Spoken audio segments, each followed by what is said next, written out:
Awapai in central Hawke's Bay is a 1,700 hectare hill country property running sheep and some cattle. It's a ram breeder for Focus Genetics and a member of Farm IQ. Manager Shane Tilson has been working on changes to pasture composition on Awapai for the past 5 years. It's produced faster finishing and better yields on lambs and benefits to other stock classes as well. We are a breeding property, so the key focus is on reproduction. Breeding reproduction, and that goes right through from mixed stage ewe performance right down to really trying to maximise hogget growth rate and hogget breeding performance. When the ewes start cycling and we have the rams on board, there is an absolute key element to keep the nucleus primera flock away from flock rams. A huge amount of detail goes into the rotation planning around that period for mate mobs and mate efficiency, basically. Rogue rams are just a nightmare. It's just our worst case scenario. So yeah, quite a comprehensive time of the year is that period. Environment's obviously our number one challenge, there's no doubt about that. It's a really well-balanced farm physically. We've got really easy country into some steeper faces. The steeper faces are quite fragile, so we have to be a little careful what we do with them, grazing management, certainly during the dry periods. This area of Hawke's Bay probably used to be considered summer safe. I don't think any part of New Zealand is now summer safe. We don't have a cold winter, so it's quite a balanced climate. We sit on 1,300 to 1,400 mils of rainfall a year that is evenly spread. Unfortunately, as the rest of New Zealand, the last 2 to 3 to 4 years, evenly spread seems to be 200 mils of rain 1 week and then 4 weeks without anything. So, yeah, it's a changing environment, isn't it? This is coming into its 4th year of plantain clover. Really, really impressed. A comment I'd make right now is that what we're seeing right now is very different to what we saw this time last year. The percentage of clover has just gone through the roof this spring. I think the plantain numbers are still the same, the plant population is still the same, but the percentage of clover in the forage is way more than what it has been. I believe it fits us because we've developed a system to fit the forage. On the other flip side to that, we've found a forage that suits the system that we need to do it. We have 2 key stock classes that we have to get to certain weights. The Primera ram lambs, for example, we have a contract to meet with them for ram hogget sales.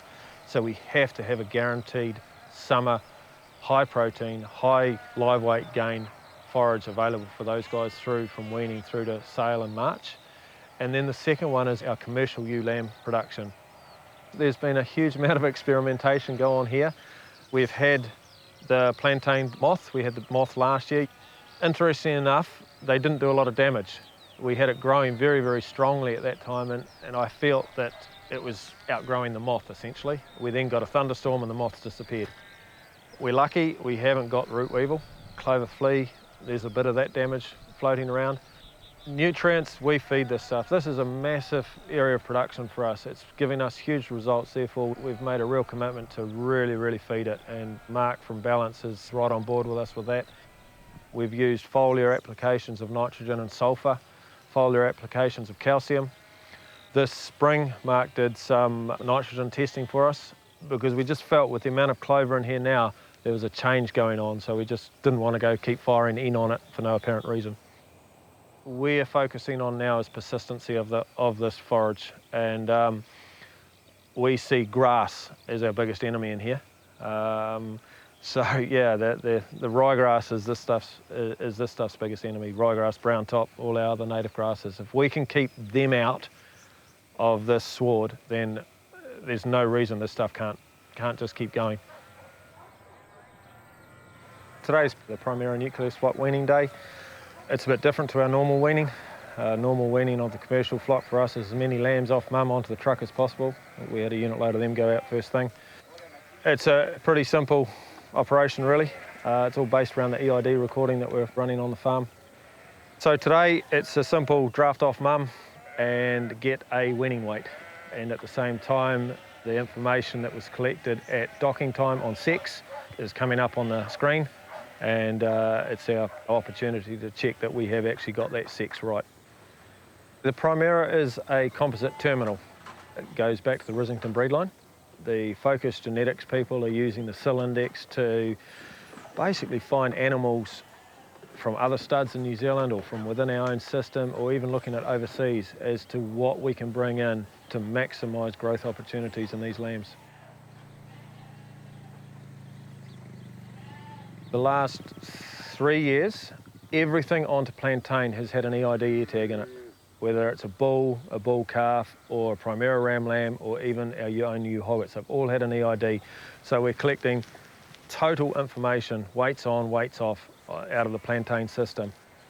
The figures, and this is all Farmax figures, Farmax, and we had a season with Farm IQ, so it's pretty genuine figures. Last year, total production, kilograms of meat per hectare off our plantain system came to 735 kilos of meat, or of carcass weight / live weight grown per hectare of plantain. So at a $6 schedule, which we're all looking at the moment, both beef and lamb, this really starts to stack up.